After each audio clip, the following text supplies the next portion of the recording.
Hello, kumusta? This is your Simply Wheeler and welcome back to my YouTube channel. So today mag-unbox naman tayo ng isang solar, but this time this is not a solar light, but it is a solar exhaust fan. So nabili ko ito sa Lazada, worth 2,222.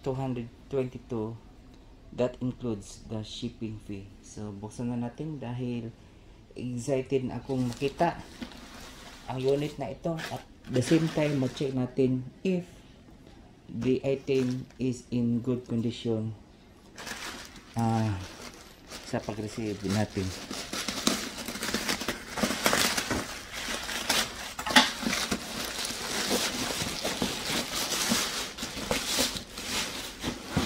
So testing din natin mamaya if ever yung item is walang problema. So ito pala yung box, kondisyon ng box. So medyo crumpled yung box natin dahil ito siguro sa during the handling o pagdala ng item. So inside the box, as usual, mayroong solar panel bracket and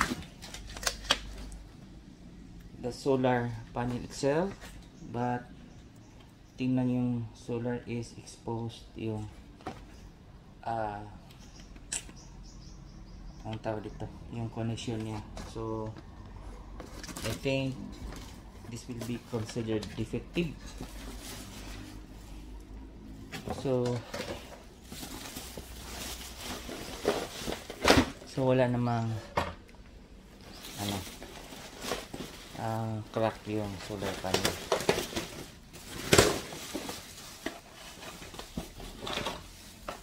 So ito pala yung cover niya. Thanks God mayroong cover dahil ako na yung mag-fix niyan. And this is the exhaust fan. So yung exhaust fan is not that quality. Malambot yung mga plastic niya. Yung propeller niya is malambot, magaan. And ito yung parang labasan niya ng hangin. And it's not that quality. So this is worth 2,222 pesos. So the size of this exhaust fan is 12 inches.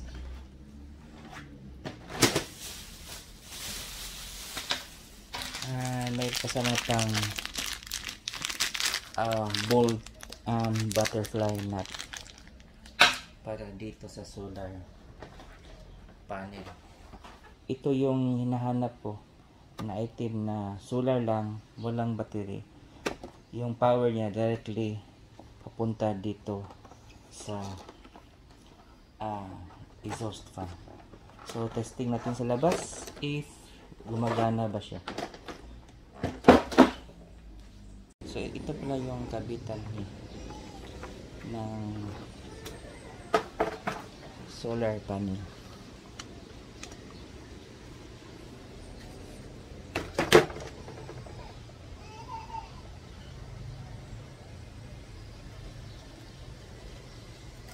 Sa mga nagtatanong kung ilang meters ba ito, ang wire na ito, so measure natin.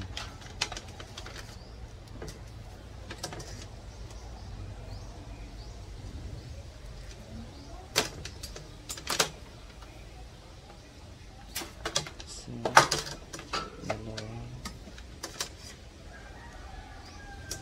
tatlo. So nasa mga 4 meters and a half yung length ng wire. So testing na natin if gumagana ba siya.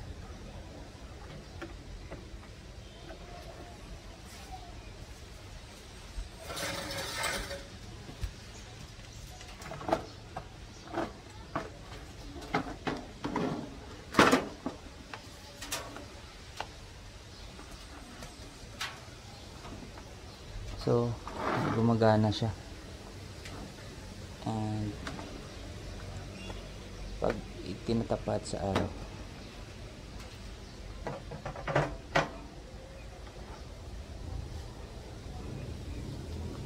so tinatapat ko sa araw, at ito yung ano niya.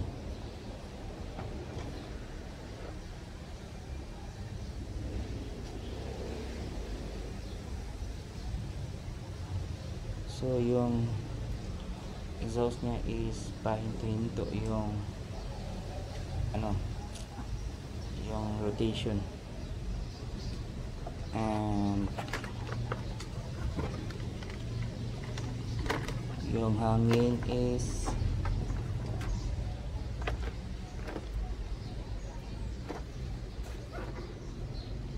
hindi masyadong malakas. Kung titingnan nyo, yung ganito niya is hindi masyadong nakaangat. Ito pala yung motor niya sa loob. So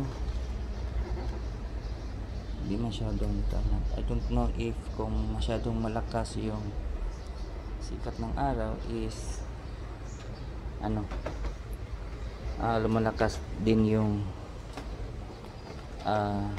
ikot ng exhaust fan. So I'll transfer this exhaust fan, I mean yung solar dito sa tapat ko sa araw. So pag tinatapat sa araw, medyo lumalakas.